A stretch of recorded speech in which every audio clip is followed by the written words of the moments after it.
আমার নাম টুটু সাধু, আমার চ্যানেলের নাম ক্যামেলিয়ন। আমি আজকে একটা ওই মেন্টালিটি যেটা দিতাম সেই মেন্টালিটিরই ৮ নাম্বার দিয়েছি, আর ৯ নাম্বারটা আজকে হলো, এইটা হচ্ছে ১০ নাম্বার।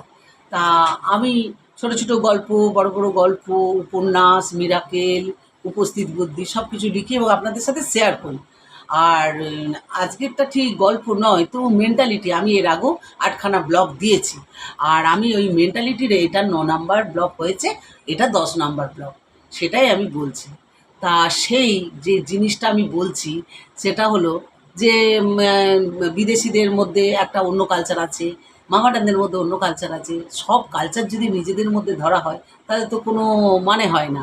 আর মানুষ, মান আর হুঁশ, এই দুটো জিনিস নিয়েই কিন্তু মানুষ।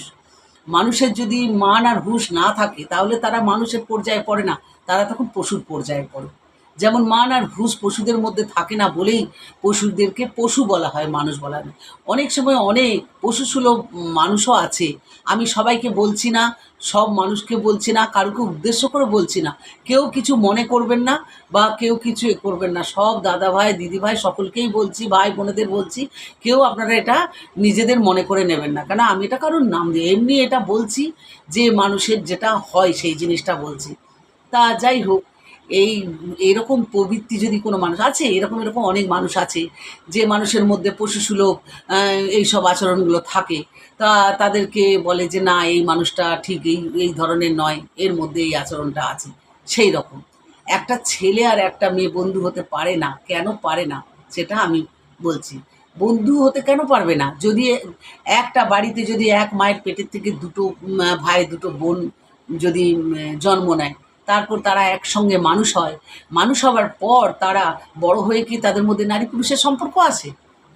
না, তাদের মধ্যে ভাই বোনের সম্পর্কটা আছে। এই যে এর আগে আমি বলছি সংযম, সংযত আর সম্পর্ক, এইগুলো যদি না থাকে তাহলে তো মানুষ জন্ম নেওয়াটাই তো কোনো দরকার হবে না। তাহলে আবার যদি কোনো দাদা, 2 ভাই আছে, কোনো বড় দাদা বিয়ে করলো, বৌদি নিয়ে এলো, বৌদি নিয়ে আসার পর দেখা গেল যে বৌদির বয়স হয়তো দেওরের থেকেও অনেক কম বা সমবয়সী, তখন তাদের মধ্যে কি বৌদি হচ্ছে মায়ের বড় বৌদি হচ্ছে মায়ের সমান, বড় দিদি হচ্ছে মায়ের সমান, তখন কি সেই বড় বৌদির সাথে সেই নারী পুরুষের সম্পর্ক হবে? হবে না তো, সেটা হবে না। তখন সেটা সম্পর্কের মধ্যে আসবে। সেই রকমই একটা নারী একটা পুরুষ, এখানের মধ্যে আমরা ছোটোবেলায় একটা কথা বলছি, আমরা ছোটোবেলায় আমরা 4টে বোন, একটা দাদা, সবার বড়।